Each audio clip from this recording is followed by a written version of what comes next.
Lori, can you hear us okay? Yep, we got you. Got it. So we're gonna start with questions in person, and then we'll go to Marnie and Danny.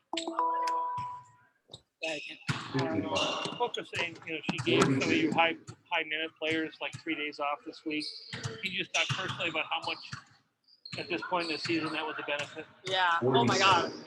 I thanked her multiple times, gave her a hug, and just told her how much I appreciate that.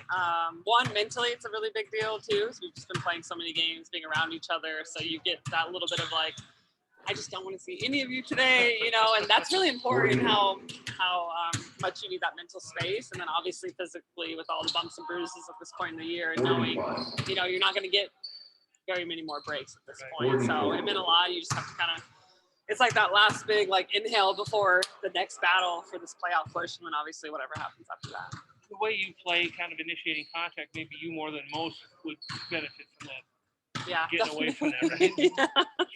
Yeah, I'm a bruiser, so wake up like that first week after we were back from Olympic break, like, oh my God, what did we do? I had the black eye from practice, so yeah, definitely the way I play helps. How was your relationship and communication? I guess pre-game, during games with Cheryl just improved from when you got here to pre-game and during game. Pre-game, during game, just the communication of what she wants from you, what she wants you to look for, things like that. How has that grown? Just in the time spent together. It's been pretty organic. It's been pretty nice. Pretty early on, our playbook is huge, and obviously it's changing depending on injuries and who's been in and out. So I think it was maybe my first week or so here. It was I need some help with play calls, and she's like, "Oh, I got you." So she kind of gives me a few, within the Rolodex to kind of start the game out with. And that's something really early on for me where I was communicating with her and telling her that. And so I think our relationship from USA Basketball has helped that we had that, point guard, head coach dynamic already. And then it's only grown and gotten better where, I texted her the other night, I was watching New York play, and I'm not going to give you the secrets, but, I saw some things and I'll just send her a text and we're talking a little bit. And so it's definitely grown and adapted. And then, to the point where, sometimes she's calling a play, I'm calling a play, and she's always she's going to default to me on the court as the point guard. And so, yeah, it's been fun to see it grow. I mean, it's just happened so quickly to come in and be playing for a couple months. So I'm excited to see where it really, really can get to. I'll tell you, the work with you guys, starters in particular, about playing quicker after misses. Yeah. If it just says, you're willing to headband the ball, but a lot of times you're looking at people's backs rather than people looking for the ball. What can you do to kind of facilitate that, and what needs to happen as a group for you guys to play quicker after a good defensive series? Yeah, I think working on it a little bit too, because your habits are everything. So, we've gotten in the habit of me just bringing it up and people just sprinting to the corner. K-Mac, having played with Vegas for so long, that was her job to get to the corner and space the floor, and she's really good at it. But now we're asking her to sprint hard for 3 steps and turn and catch the ball and then be a playmaker in that way. And then Fiend actually wants to get to the block. So it's kind of breaking the habits of our natural positions that people want to play and getting them to look up. And it's me communicating, and Cheryl's been you need to hold them accountable and stay on them constantly, throw it at the back of their head one time and they'll, then they'll turn around and catch it. So I think it's a combination of all of those things and just practicing it so you can get in the habit of take my hard steps, turn back and look for the ball. Have you hit anybody yet?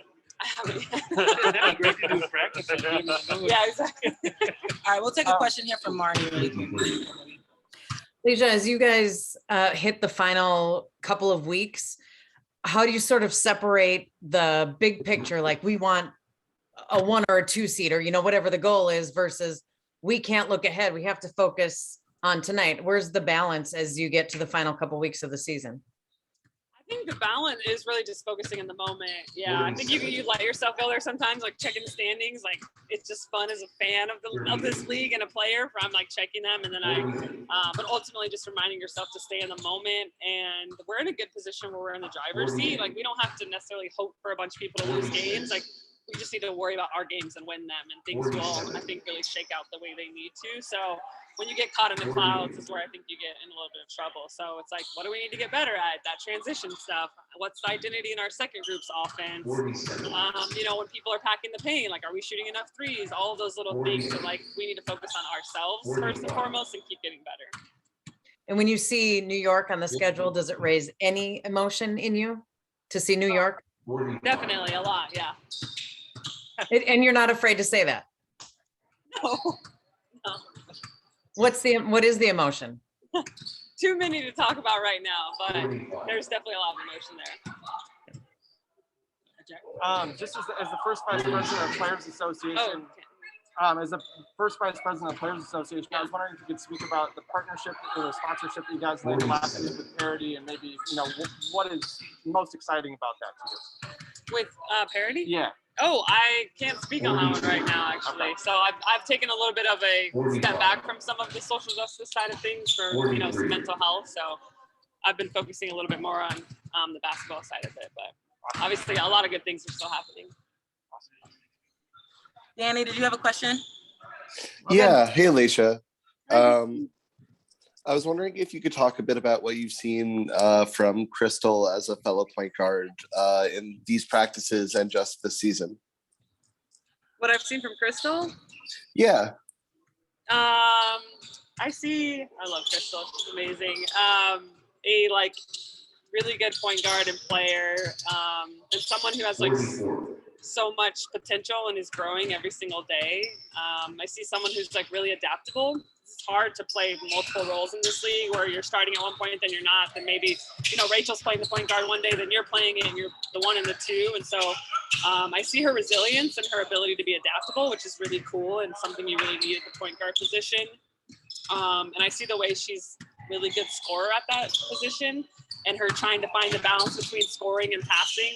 And that's the most difficult thing as a point guard. And my entire career that I played is when to pass, when to shoot, when to score. And so it's been cool to see her get those reps and kind of struggle at times and balance it and then get them. And when she does make the right play and the right read, it's been really fun to watch and witness. And I see a lot of my younger self in her and just being the older person now that's, looking down and remembering being there when, Breon January was my point guard when I was back in Indiana. Thanks so much. Any final questions for Lay? Nope. All right. Thank you, guys.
Example of how it's been. We have food coming right now.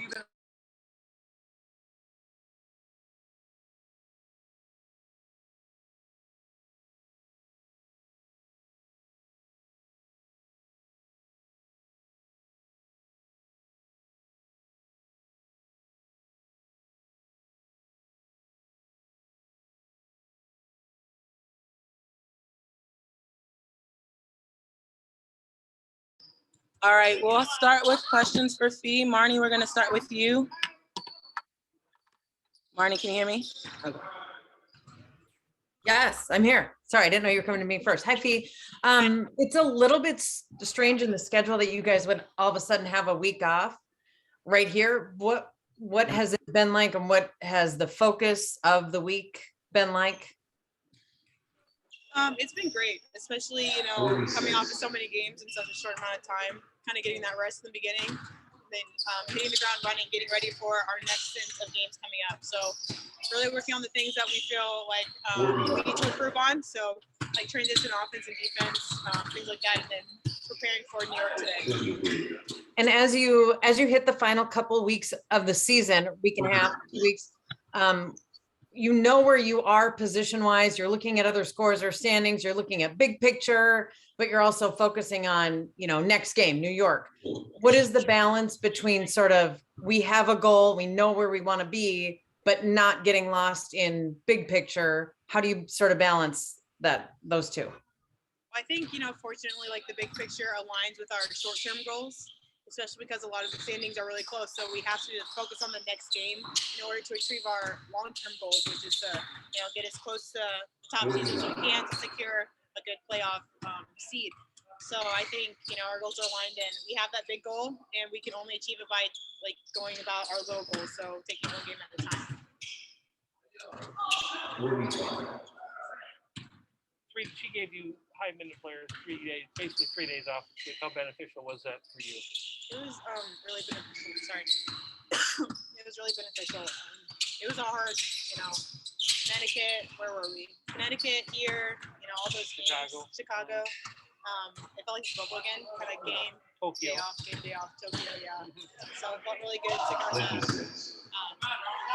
Felt really good to kind of take that time off and regroup. Get our bodies right, massage, rest, whatever it is, and then, like I said, kind of hit the ground running when we got back. Coach says you're kind of battling the sore foot. How are you kind of managing that, and how much has it affected your ability to play? Everyone has injuries, and especially at this time of the year, everyone has bumps and bruises. I mean, you see people sitting out today, and even if they're not, they're fighting things. So, like you said, just trying to manage as best I could, make sure I'm resting when I can, doing my rehab, things like that, to just get through the rest of the season. She'll talk about wanting to not necessarily do like a fast team, but just push it more when there are more opportunities. How do you go about doing that and making that adjustment, pushing more off misses and turnovers to take advantage of transition? I think just being cognizant of it, because it's not like we're trying to be slow, but to have that, mental there where it's like, okay, I need to take these first 3 steps, need to be a sprint to get down the floor. And especially when we watch film, you can see it doesn't feel that slow when we're in it, but it looks, really slow on film. So just kind of being aware of it and trying to make the adjustment. Can it just kind of be a symptom, I guess, of being comfortable with your half-court offense too? Like, does it feel like you need to, so maybe you don't? Yeah, exactly. I mean, we all like our half-court offense. I think we're pretty efficient in it. And so I think we do get kind of comfortable with that, saying, okay, it's fine if we don't get this fast break point, we can just set up, which obviously is not the mindset that you want. You want to get those easy points too. Lane was joking that you're ready to head man the ball, but she's looking at too many backs. Not enough people looking for the ball. She said she was going to start throwing the ball at the back of your heads at some point. I mean, that's something that you guys have been kind of cognizant of too, is moving the ball quickly up the court by passing.